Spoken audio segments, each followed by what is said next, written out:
When we get heat from any source, then the metal rod gets extended, and the change in length is directly proportional to original length, and also the change in length is directly proportional to the difference in temperature. From 1 and 2, the change in length is directly proportional to the L1 delta theta.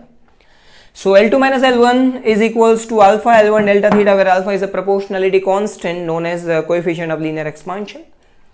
L1 goes there, then L1 common, and we are getting L2 is equal to L1 1 plus alpha delta theta. Similarly, A2 is equal to A1 1 plus beta delta theta for area, and V2 is equal to V1 1 plus gamma delta theta for volume, and alpha is to beta is to gamma is equals to 1 is to 2 is to 3, where alpha, beta, gamma are coefficients of linear, areal and volumetric expansion respectively.